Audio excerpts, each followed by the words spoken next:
Morning, YouTube. This is something a little bit different today.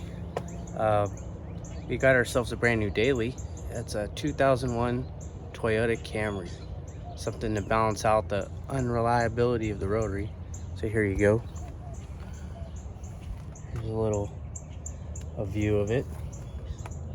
So if you look up under here, so this is how neglected it is. I cleaned it all off already for the most part, but you can still see the aftermath.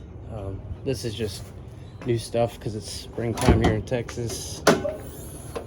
So I gave the engine bay a little cleaning already. It was pretty dirty. You can still see some, remnants of how dirty it was.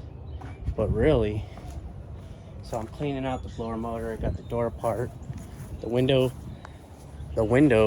on the passenger side was going up and down backwards with the switch. So you press down, it would go up. You press, or you hold up and it goes down, so to speak. So I think they had their wires crossed. So I had to go in here and uncross some wires for the regulator. We got aftermarket speakers, I guess. That's nice. But here's what I wanted to show. So in the blower motor, it's not aftermarket, which is good. OEM, you stick with it. If it's not broken, don't fix it. But here, this is just some of the little rat's nest that fell down.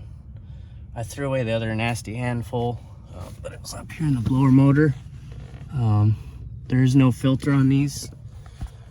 They didn't start, I'm not sure when they started putting air filter, cabin air filter in these Camrys. It wasn't this generation. This is the last year of this one, 01, I think 97 to 01. So anyhow, I could show you the trunk. But this sat under an oak tree for probably, I want to say at least the tag says 21, so 3 years it sat, not being driven. So old man car. Oh yeah, the best part is I got it for $2,250 and it's got 104,000, which is nothing for these cars. Oh, the truck wants to think it's stuck shut. That's how dirty it is. So let's see if we can get it. We're gonna have to use the key here. If we can get it. There we go. Check it out.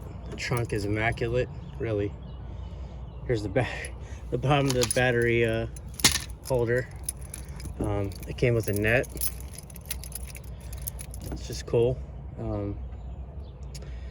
But yeah, here's what I was going to show you. So all this crap in here, these leaves, see how dirty it is. So at least 3 years of sitting. It's got a tire on here from the year 2000, which I thought was interesting. This guy, whoever had it, didn't drive it much, because if he did, this tire would have blew up. See if I can find the date code. You get the point. Oh yeah, 3900. So the 39th week of the year 2000.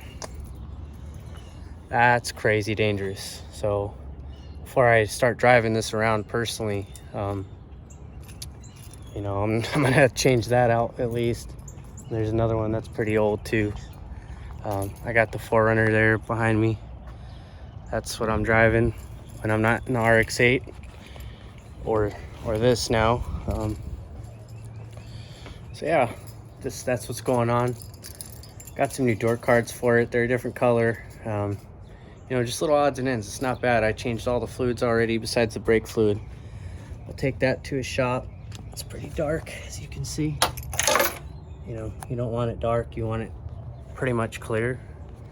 So, but the coolant's brand new. Did a flush on it.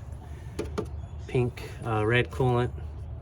And then I swapped out the power steering fluid with ATF and oil change, and I did the diff on here. This one has a diff.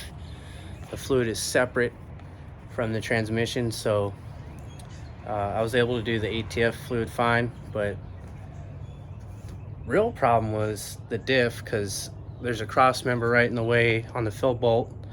If you can't get the fill bolt off, you don't want to drain it, because then you're screwed, right? So anyhow, a shop helped me out with that. So But man, I got this car for 2,200 bucks. I could turn around and sell it for 5 grand, but I'll probably just keep it, honestly. With gas prices going up again. It's $2.99 last time I checked here in Texas. So if you're in a state where, let's just say a blue state, you're paying probably a lot more, chances are. So anyhow, that's it for now, and I'll catch y'all later.